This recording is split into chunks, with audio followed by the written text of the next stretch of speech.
ირანს ეგონა, რომ კარგი სტრატეგია ჰქონდა. როდესაც აშშ-ის ბომბები ცვრიოდა და ბლოკადები წესდებოდა, ირანი დრონებსა და რაკეტებს გაუშვებდა საუდის არაბეთში არსებულ მნიშვნელოვან ამერიკულ ბაზაზე, რათა მისი თავდაცვა დაესუსტებინა. პენტაგონმა ამ პრობლემის გადაწყვეტა ახლახან იპოვა. მან ფარულად განათავსა გაუვალი ფარი, რომელიც ირანის დრონებს უძლურს ხდის. და რაც მთავარია, ეს ფარი უკრაინის წყალობითაა. ირანს ამაზე პასუხი არ აქვს, რადგან უკრაინამ ახლახან ამერიკის საჰაერო თავდაცვა ღმერთის დონემდე აიყვანა. აპრილის 20-ში როიტერსმა გაავრცელა ინფორმაცია, რომ 5 სხვადასხვა, თუმცა ანონიმურმა წყარომ დაადასტურა, რომ პენტაგონმა საუდის არაბეთში პრინც სულთნის ავიაბაზაზე უკრაინული დიზაინის საჰაერო თავდაცვის სისტემა განათავსა. გადაწყვეტილება ირანის თავდასხმების შემდეგ მიიღეს, რომლებმაც შენობები და თვითმფრინავები გაანადგურეს, ასევე ამერიკელთა მხრიდან ერთი მსხვერპლი გამოიწვიეს.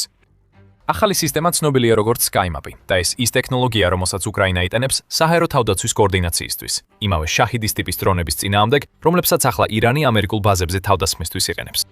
ეს სისტემა წარმოუდგენლად ინოვაციურია. ეს არის მართვისა და კონტროლის პლატფორმა, რომელიც პენტაგონს საშუალებას მისცემს თავისი ბაზის მასშტაბით ანტიდრონული თავდაცვა კოორდინირებულად მართოს. მოგვიანებით დაუბრუნდებით იმას, თუ რას აკეთებს ეს სისტემა, მაგრამ ირანისთვის მთავარი პრობლემა ახლა ისაა, რომ სტრატეგია, რომელსაც იგი შეუცდომლად მიიჩნევდა, მის წინააღმდეგ შემოტრიალდა. ირანის რეჟიმს ეგონა, რომ ყველაფერი გამოთვლილი ჰქონდა. იაფასიანი დრონების ათეულობით გაგზავნა უამრავ პრობლემას შეუქმნიდა აშშ-ის მის ბაზებზე, რომლებიც მთელ ახლო აღმოსავლეთში აქვს განთავსებული. ეს პრობლემები ორნაირი იყო. პირველ რიგში პირდაპირ ზიანი. შაჰიდი, რომელიც მიზანს ხვდება, ატარებს ასაფეთქებელ საბრძოლო ქობინს, რომელსაც შეუძლია გაანადგუროს ის რესურსები, რომლებზეც აშშ-ში ოპერაცია ეპიკური რისხვის ჩატარებისას ეყრდნობა. თუმცა გასათვალისწინებელია ის ხარჯიც, რომელიც ირანის დრონების შეტევებისგან თავდაცვას სჭირდება. შაჰიდები იაფია. RT World-ის თქმით, ირანს თითოეულის წარმოება დაახლოებით $25,000 უჯდება, ხოლო ზოგიერთი წყარო ამბობს, რომ მათი დამზადება კიდევ უფრო იაფადაც შეიძლება. ის ტიპის ჩამჭრელი რაკეტები, რომელსაც აშშ-ში იყენებს მათ წინააღმდეგ, იაფი არ არის. თითოეული შეიძლება $1 მილიონ-ზე მეტი ღირდეს. თუნდაც ირანმა პირდაპირი დარტყმები არ მიაყენოს შაჰიდებით, მხოლოდ მათი გაგზავნით აშშ-ის ბაზებზე შეუძლია პენტაგონს ომის ბიუჯეტი ამოაცალოს. პრინცი სულთნის საავიაციო ბაზა. ოპერაცია ეპიკური რისხვის დაწყებიდან მუდმივი სამიზნეა. სინამდვილეში ევრომაიდანის პრესა იუწყება, რომ სწორედ ამ კონკრეტულ ბაზაზე განმეორებულმა თავდასხმებმა აიძულა პენტაგონი თავდაპირველადვე დაეჩქარებინა უკრაინის ტექნოლოგიის მიღება.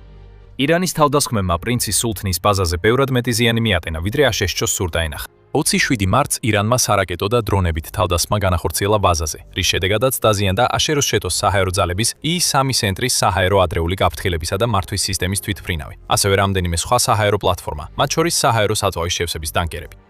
მარტის თავდასხმამ ასევე დააზიანა მინიმუმ 10 ამერიკელი სამხედრო, რომელთაგან 2-ს მძიმე ჭრილობები მიაგენეს. ეს ირანის მხრიდან გონივრული ნაბიჯი იყო. ეს სამი ცენტრის თვითმფრინავებს აშშ-ში იყენებს საბრძოლო ველის მართვისთვის, დაზვერვისა და იმ ტიპის სამიზნეების მეთაურეობისთვის, რომელთაც აშშ-ში ოპერაცია ეპიკური რისხვის დროს უტევს. თუ ცენტრებს გაანადგურებ, აშშ-ში ცაში თვალებს დაკარგავს. ირანის 27 მარტის იერიში პრინცი სულთნის ბაზაზე მოხდა უფრო ადრინდელ, 13 მართ თავდასმარტმას, როდესაც ირანმა აშშ-ის საჰაერო ძალების 5 საწვავის შევსების თვითმფრინავი დააზიანა. ესეც გონივრული ნაბიჯი იყო. აშშ-ს სჭირდება საჰაერო საწვავის შევსების თვითმფრინავები ცაში, რათა მისი გამანადგურებლები და ბომბდამშენები რაც შეიძლება დიდხანს დარჩნენ ჰაერში და შეძლონ სროლა. არ არის დამთხოვა, რომ სწორედ ასეთი ტიპის თვითმფრინავები გახდა სამიზნე ირანის მეორე იერიშის დროს პრინცი სულთნის ბაზაზე.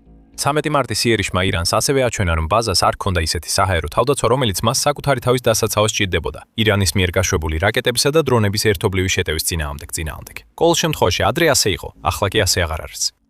აშშ-ს დიდხანს არ დასჭირვებია იმის გასარკვევად, რომ მის საუდის არაბეთის ბაზაზე გარკვეულ ობიექტებს სისუსტეები ჰქონდათ. თუ მანამდე არ იცოდნენ, მაშინ ნამდვილად გაიგეს, როცა ირანის რაკეტები და დრონები დაეცა საჰაერო ხომალდებს, რომელთა აშენებაც ათეულობით $1 მილიონი ღირს. ხვრელების სწრაფად ამოვსება პრიორიტეტად იქცა და აშშ-ის თავდაცვის დეპარტამენტმა ზომები მიიღო. 6 აპრილს თავდაცვის სამინისტრომ გამოაცხადა, რომ ერთობლივი უწყებათაშორისი სამუშაო ჯგუფი 401-600 მილიონზე მეტი გამოყო პროგრამისთვის, რომელიც მიზნად ისახავს გააძლიეროს ამერიკის შესაძლებლობა უპილოტო საფებლობა, უპილოტო საფრენი აპარატების მხრიდან არსებული მრავალრიცხოვანი საფრთხეების წიმთხეები. ამ 600 მილიონი დოლარიდან 350 მილიონი უკვე გამოყოფილი იყო ოპერაცია ეპიკური რისხვის პირველივე თვეში, რაც სწორედ იმ პერიოდს ემთხვევა, როდესაც ირანის თავდასხმები პრინც სულთნის ბაზაზე მძვინვარებდა.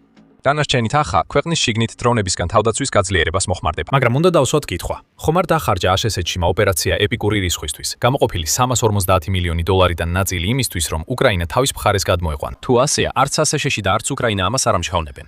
SkyMap-ის განვითარება ჯერ კიდევ საიდუმლოდ უნდა დარჩეს, რის გამოც როიტერსს არ მიუღია ოფიციალური დადასტურება.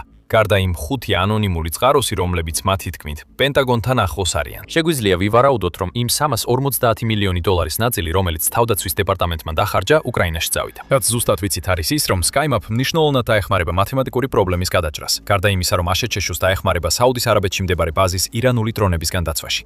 და მათემატიკა ამ შემთხვევაში ძალიან მარტივია. მრავალმილიონიანი ან კიდევ უფრო ძვირი გამანადგურებელი რაკეტების გამოყენება შაჰიდის დრონების გასანადგურებლად, რომლებიც დაახლოებით $35,000 ღირს და ზოგჯერ მხოლოდ $20,000 კი შეიძლება ღირდეს, არ გამოდის. $1,000,000 პასუხი $20,000 კითხვაზე არ გამოდის, როგორც Fortune ამბობს. და მარტივია, რატო? თქვათ ირანი პრინცი სულტანზე 12 დრონს გაუშვებს. ირანისთვის ხარჯი თუ თითო შაჰიდზე $35,000 დავთვლით, იქნება $420,000. ASHS-თვის თითო დამცავ რაკეტაზე $1 მილიონი გათვალისწინებით, ეს იქნება $12 მილიონი. ეს არის გამოფიტვა სამხედრო საბანკო ანგარიშის დაცლით. და დიდი ირონია ისაა, რომ ქვეყანა, რომელიც ASHS-მ პრინცი სულტანში დასახმარებლად მოიწვია, სწორედ ის ქვეყანაა, რომელიც ამავე ტიპის მათემატიკას რუსეთის წინააღმდეგ იყენებს. უკრაინის საბრძოლო გამოცდილება და ახალი ტექნოლოგიების რეკორდული სისწრაფით შექმნის უნარი აძლევს მას საშუალებას შეიმუშაოს თხარჯ-თეფექტური სისტემები რუსეთის თავდასხმების წინააღმდეგ. პუტინიც იყენებს შაჰიდის დრონებს. მან ისინი ირანიდან მიიღო და ახლა რუსეთი ამ დრონების კლონებს ქვეყნის შიგნით აწარმოებს. უკრაინამ იმუშავა ამ დრონებზე პასუხის სხვადასხვა გზებზე და შექმნა ჩამჭერი დრონები, რომელთა ღირებულება ერთეულზე მხოლოდ $1,000. უეცრად, შაჰიდის დრონები აღარ ჩანს ისეთი კარგი ინვესტიცია.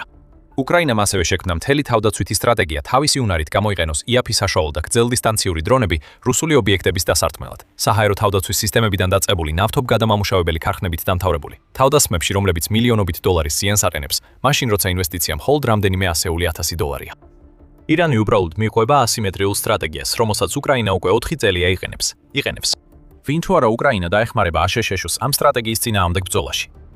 ასეთი დასკვნა, როგორც ჩანს, პენტაგონმა გამოიტანა პრინც სულთანის საჰაერო ბაზაზე, რამაც SkyMap-ის განთავსება გამოიწვია. მაგრამ რა არის ზუსტად SkyMap? და რას ნიშნავს მისი განთავსება არა მხოლოდ ASHS-თვის ოპერაცია ეპიკური რისხვის ფარგლებში, არამედ უკრაინისთვისაც? სანამ ორივე ამ კითხვას უპასუხებთ, თქვენ უყურებთ სამხედრო შოუს. ჩვენ გაძლევთ სრულ სურათს, არა მხოლოდ სათაურებს. თუ გსურთ მეტი ასეთი ანალიზის ნახვა, დარწმუნდით, რომ არხზე გამოწერილი ხართ. SkyMap არ არის დრონის ახალი ტიპი, ან სხვა ჩვეულებრივი იარაღი, რომელსაც უკრაინა აწუდის ASHS-ს. ეს ბევრად უფრო მასშტაბურია. რამდენიმე წლის განმავლობაში SkyMap იყო მართვისა და კონტროლის პლატფორმა, რომელსაც უკრაინის სამხედროები იყენებდნენ რუსეთის საჰაერო საფრთხის წინააღმდეგ. პლატფორმის უკამდგომი კომპანია Skyfortress 2022 წელს დაარსეს უკრაინელმა ინჟინერებმა, რომლებსაც ქვეყნის სამხედროებთან კავშირი ჰქონდათ, რაც ნიშნავს, რომ ისინი იდეალურად იყვნენ განლაგებულნი ისეთი სისტემის შესაქმნელად, რომელიც უკრაინის ძალიან სპეციფიკურ საჭიროებებს მოემსახურებოდა.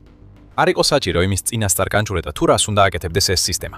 უკრაინას ჰქონდა პრობლემა რუსულ დრონებთან და რაკეტებთან. SkyMap სწორედ ამ პრობლემის გადასაჭრელად შეიქმნა. დღეს SkyMap მასშტაბური სისტემაა, რომელიც მთელ უკრაინაში მუშაობს. ის იღებს მონაცემებს აკუსტიკური სენსორებიდან, რადარებიდან და უკრაინის დრონების მიერ გადაღებული პირდაპირ ვიდეოდან. აერთიანებს ყველაფერს ერთ ციფრულ ინტერფეისში, რაც მომხმარებელს აძლევს საშუალებას რეალურ დროში შექმნას საჰაერო ბრძოლის ველის სურათი. SkyMap-ისთვის მიღებული მონაცემების დიდი მოცულობა არის მთავარი ფაქტორი, რომელიც უკრაინას აძლევს საშუალებას სწრაფად მოახდინოს რეაგირება რუსეთის ნებისმიერი საჰაერო დარტყმის მცდელობაზე. მხოლოდ ეს კი არა, SkyMap-ი ასევე ამოიცნობს შემომავალ ჯგუფებსაც. ეს მნიშვნელოვანია რესურსების მართვისთვის. უკრაინას არ სურს საჰაერო თავდაცვის რაკეტები შაჰიდის დრონებზე დახარჯოს, როცა ეს ძვირადღირებული რაკეტები უკეთესად გამოიყენება რუსეთის ბალისტიკური რაკეტების საფრთხის წინააღმდეგ. ასევე არ სურს, რომ IAP-ფასიანი ჩამჭერი დრონები გაუშვას შემომავალი რაკეტის შესაჩერებლად. SkyMap-ის დახმარებით უკრაინა შეძლებს ამოიცნოს შემომავალი საფრთხე და სწრაფად აირჩიოს, როგორ გაუმკლავდეს მას. წარმოიდგინეთ SkyMap როგორც ცენტრალური კვანძი, რომლის მეშვეობითაც მთელი ბაზებისა და ქალაქების საჰაერო თავდაცვა მუშაობს. ის რაც დაიწყო როგორც დაახლოებით 10,000 აკუსტიკური სენსორის ქსელი, რომლებიც მთელ უკრაინაში იყო განთავსებული, Brave One-ის ინოვაციური პლატფორმის მხარდაჭერით გადაიქცა ბევრად უფრო ფართო სისტემად. ASHS-თვის ასეთი პლატფორმა ფასდაუდებელია. ეს არნიშნავს, რომ ამერიკას საკუთარი მართვისა და კონტროლის სისტემა არ ჰქონდა პრინცი სულთანის ბაზაზე. როგორც Reuters-ი აღნიშნავს, ASHS-ს უკვე ჰქონდა განთავსებული მოწინავე რაიონის საჰაერო თავდაცვის სისტემა, ანუ FAD პლატფორმა. ეს პლატფორმა, რომელიც 1990-იან წლებში Northrop Grumman-მა შეიმუშავა, ასევე აკვირდება შემომავალ საფრთხებს. თუმცა მისი ასაკი შეიძლება მიგვანიშნებდეს, რატომაც პენტაგონმა განახლება მოითხოვა. თუმცა FAD სისტემას შეუძლია დრონების აღმოჩენა. ის იმ ეპოქაში შეიქმნა, როცა ნაღმწორცნები და რაკეტები იყო ყველაზე დიდი საფრთხე, რომელსაც ASHS ბაზები შეხვდებოდნენ. ახლა ეს ასე აღარ არის. შაჰიდის დრონები ბევრად უფრო დიდი პრობლემაა და ASHS-ს სჭირდებოდა სისტემა, რომელიც სპეციალურად ამ ტიპის დრონებთან გასამკლავებლად იქნებოდა შექმნილი. სწორედ ეს არის SkyMap-ი მოკლედ. და უკრაინა ბევრად მეც აკეთებს ვიდრე უბრალოდ თავისი მართვისა და კონტროლის სისტემის პრინც სულთანის ავიაბაზაზე გაგზავნა. First Post-ის მიხედვით, უკრაინამ ექსპერტთა ჯგუფი გაგზავნა ბაზაზე, რომელიც დაახლოებით 640 კილომეტრით, ანუ დაახლოებით 400 მილითაა დაშორებული ირანიდან. ამ ჯგუფს აქვს მკაფიო მისია, დაეხმაროს აშერეშოს უპილოტო აპარატების პრობლემის მოგვარებაში, რამაც ამერიკას 1.3 მილიარდი დოლარის მატერიალური ზარალი მიაგენა. ამას გარდა მილიონობით დოლარი დაიხარჯა ირანის საჰაერო თავდასხმებისგან თავდაცვისთვის ჩამჯერ რაკეტებზე. უკრაინის ექსპერტები გავრცელებული ინფორმაციით ამჟამად აშშ-ს პერსონალთან ერთად მუშაობენ და ეხმარებიან მათ SkyMap სისტემის ოპერირებასა და ინტეგრაციაში. ნუ დააგნინებთ იმას, რამდენად მნიშვნელოვანია ეს პატარა დეტალი უკრაინისთვის. აქ ჩვენ ხედავთ ცოდნის გადაცემას ერთი ქვეყნიდან მეორეში, რაც შეიძლება გამოყენებულ იქნას თანამშრომლობის საფუძვლის შესაქმნელად, რომელიც უკრაინას წლების განმავლობაში სარგებელს მოუტანს. ეს ერთმხრივი ურთიერთობა არ არის. აქ იწყება ცვლილებები უკრაინისთვის, რადგან ის გარდაიქმნება ქვეყნად, რომელიც ადრე აშშ-სა და სხვებზე იყო დამოკიდებული, რათა გადარჩენილიყო. ახლა კი შეუძლია დამოუკიდებლად უკიდებლად იდგეს და აფილ დაეხმაროს თავის მოკავშირეებს თავდაცვაში. სანამ ამ საკითხს უფრო დეტალურად განვიხილავთ, First Post ავრცელებს ინფორმაციას, რომ უკრაინამ უკვე შექმნა სასწავლო პროგრამა აშშ-ს პერსონალისთვის პრინცი სულთნის საავიაციო ბაზაზე. ამ პროგრამის საშუალებით ამერიკელი პერსონალი არა მხოლოდ სწავლობს, როგორ მუშაობს SkyMap-ი, არამედ სარგებლობს 4 წელზე მეტი უკრაინული გამოცდილებით, იმ ტიპის საფრთხეებთან გამკავებაში, რომლებიც ახლა ირანის მხრიდან მოდის. უკრაინა აწუდის საბრძოლო პირობებში გამოცდილ და ძალიან დახვეწილ ანტიდრონულ სისტემას. აშშ-ს აქამდე ასეთი რამ არ ჰქონია. ახლა უკვე აქვს და ეს სავარაუდოდ ისეთი სისტემაა, რომელიც შეიძლება ინტეგრირდეს სხვა ტექნოლოგიებში, რომლებიც აშშ-ს პრინცი სულთნის ბაზაზე განათავსა. შეიძლება გახსოვთ, რომ იაფასიანი ჩამჭერი დრონები უკრაინის ერთ-ერთ ყველაზე მნიშვნელოვან გამოსავლად დავასახელეთ შაჰიდის პრობლემის წინააღმდეგ. ეს შეიძლება დაგაფიქრებინოთ, რომ უკრაინელი ექსპერტები პრინცი სულთნის ბაზაზე სწორედ ასეთი ტიპის დრონებით ჩავიდნენ. ეს მართლაც ასე შეიძლება იყოს. ვიცით, რომ საუდის არაბეთი ერთ-ერთი იმ სპარსეთის ურისქვის ქვეყანათაგანია, რომელთანაც უკრაინამ 10-წლიანი თავდაცვითი შეთანხმება გააფორმა, რომელიც დრონების ტექნოლოგიასაც მოიცავს. თუმცა მსგავსი არაფერი დაუდასტურებია აშშ-ს. გარდა ამისა, პრინცი სულთნის ბაზა აშშ-ს ბაზაა საუდის არაბეთის ტერიტორიაზე, ასე რომ შესაძლოა ის აშედიოდეს უკრაინასა და საუდის არაბეთს შორის შეთანხმებაში. თუმცა შესაძლოა აშშ-ს სჯეროდეს, რომ მას ასჭირდება უკრაინის ჩამჭერი დრონები. უკვე 2025 წლის სექტემბერში გავრცელდა ინფორმაცია, რომ აშშ-მ რეითეონისგან კოიოტის ჩამჭერი დრონების შესყიდვაში 5 მილიარდ დოლარზე მეტი დააბანდა. ამ დრონების კონტრაქტი, რომელიც 2033 წლის 28 სექტემბრამდე გაგრძელდება, აშშ-ს ათასობით საკუთარ ჩამჭერს მისცემს. ამჟამად United 24 Media ამბობს, რომ ამერიკა თვეში დაახლოებით 100 ჩამჭერ დრონს აწარმოებს, ასე რომ შეგვიძლია ვივარაუდოთ, რომ წარმოების სიმძლავრე გაიზრდება და ამ შეთანხმების ფარგლებში დაახლოებით 40,000 ერთეულს მიაღწევს. ერთი კოიოტი დრონი აშშ-ს დაახლოებით 125,000 დოლარი უჯდება. ასე რომ ეს დრონები იდეალური არ არის ირანის შაჰიდის საფრთხის წინააღმდეგ საბრძოლველად, სულ მცირე ღირებულების თვალსაზრისით. მაგრამ ისინი ორივე, როგორც საჰაერო, ასევე საზღვაო დრონებთან გამკლავებასაც შეძლებენ. ასე რომ სავარაუდოა, რომ აშშ ინტეგრაციას გაუკეთებს თავის კოიოტებს, რომლებიც ამერიკის სხვა საჰაერო თავდაცვის საშოშოლებებთან ერთად ახლა SkyMap-თან ერთად იტესტება. მაგრამ ეს მომავალი სიფთულეებია, რომლებიც აშშ-მ უნდა გადალახოს. ამჟამად ის მუშაობს უკრაინულ წარმოების მართვისა და კონტროლის სისტემასთან, რომელიც იცის, რომ იმუშავებს, რადგან უკრაინა მას იყენებს იმავე ტიპის საფრთხის წინააღმდეგ, როგორიც ირანს აქვს ბაზებზე, როგორიცაა პრინცი სულთანი. გაუვალი ფარი იწევა და ეს ბევრად უფრო მნიშვნელოვანი მიზეზების გამო, ვიდრე მხოლოდ ის, რომ აშშ-ს აქვს სისტემა, რომელიც ეხმარება ირანული დრონებისგან თავისი ბაზების დაცვაში. უკრაინისთვის SkyMap-ის აშშ-ს ბაზაზე დანერგვა უზარმაზარი ნაბიჯია, რომელიც ამტკიცებს, რომ ქვეყანა დიდ მნიშვნელობას წენს აშშ-ს თავდაცვის სექტორს. უკრაინამ აქ ის გააკეთა, რომ შეავსო ხარვეზი აშშ-ს საჰაერო თავდაცვის სტრუქტურაში და ამას აკეთებს ტექნოლოგიით, რომელიც თავად აშშ-ს არ აქვს განვითარებული. გახსოვთ 100 მილიონი დოლარი, რომელსაც თავდაცვის დეპარტამენტი ანტიდრონულ პროგრამებში აბანდებს. უკრაინას ძალიან მოუნდებოდა ამ საქმიდან თავისი წილი, ისევე როგორც ნებისმიერი სხვა ინვესტიცია, რომელსაც აშშ დრონების ტექნოლოგიაში დებს. ასეთი რესურსები, როგორიცაა SkyMap-ი, შეიძლება უკრაინისთვის გზად იქცეს, რომ მიიღოს ფული ან იარაღი, რომელსაც გამოიყენებს თავისი ტერიტორიის რუსეთისგან დასაცავად. აქ ვითარდება სიტუაცია, სადაც პრინციპია, შენ დამეხმარე და მეც დაგეხმარები. ამ ყველაფრის გულში კი SkyMap-ია. ამ შეთანხმებით უკრაინისთვის ფინანსური სარგებლის მიღმა გასათვალისწინებელია სტრატეგიული ასპექტიც. სამართლიანია ითქვას, რომ ბოლო 1 წლის განმავლობაში აშშ-სა და უკრაინას შორის ურთიერთობა საკმაოდ დაძაბული იყო. ტრამპის ადმინისტრაციასთან დაპირისპირებებმა ხშირად უკრაინა გაურკვევლობაში დატოვა, იმასთან დაკავშირებით, რამდენად შეუძლია აშშ-ზე დაყრდნობა რუსეთის წინააღმდეგ ბრძოლაში. აშშ-ის მხარდაჭერის შენარჩუნება იმდენადვეა დამოკიდებული იმაზე, რომ უკრაინა მაჩვენოს, საჭიროების შემთხვევაში ამერიკისთვისაც შეიძლება სასარგებლო იყოს, რამდენადაც იმაზე, რომ აშშ უკრაინას მხარი დაუჭიროს. კიდევ ერთხელ, ერთმანეთის დახმარება ასაჭირო და სწორედ ამას ვიწყებთ ხილვას სპარსეთის ყურეში. ეს არის უკრაინის დრონების დიპლომატია მოქმედებაში. და ეს ამყარებს ურთიერთობას უკრაინასა და აშშ-ს შორის უკრაინისთვის იდეალურ დროს. FTD Action აღნიშნავს, რომ უკრაინა იყო ერთ-ერთი ძალიან ცოტა ამერიკის მოკავშირეთაგან, რომელმაც შესაძლებლობა ხელიდან არ გაუშვა და ოპერაცია ეპიკური რისხვის დაწყებისთანავე პრაქტიკულად დაუყოვნებლივ დაიწყო ამერიკის დახმარება. დამჯერი დრონები, ექსპერტები და ახლა უკვე SkyMap-ით სწრაფად იქნა გაგზავნილი, რამაც უკრაინას საშუალება მისცა დაემტკიცებინა, რომ ის არის ერთ-ერთი ყველაზე ღირებული და სანდო მოკავშირე, რაც აშშ-ს ჰყავს. FTD Action-ის თქმით, კონგრესმა ეს უნდა გაითვალისწინოს. უკრაინა ასეთ წარმოუდგენელ მხარდაჭერას თავაზობს ამერიკას, მიუხედავად იმისა, რომ უკვე 4 წელზე მეტია ომშია რუსეთთან და ძალები აქვს ამოწურული. არის თუ არა ამისთვის სტრატეგია? რა თქმა უნდა, უკრაინამ კარგად იცის, რომ მაშინ როცა აშშ-ს დახმარება სჭირდება, აქტიურობამ ურთიერთისფას მის ურთიერთობას ამერიკასთან აძლიერებს. მაგრამ ის ფაქტი, რომ უკრაინამ ზუსტად იცის რას აკეთებს, როდესაც ისეთ ტექნოლოგიებს აწვდის, როგორიცაა SkyMap, არ ამცირებს იმას, რომ ის აშშ-ისთვის ნამდვილი სამაგალითო მოკავშირეა. ასევე ვიცნობთ იმის ნიშნების დანახვას, რომ უკრაინული ტექნოლოგიების ინტეგრაცია უფრო ღრმად მიდის, ვიდრე ბევრს ეგონა.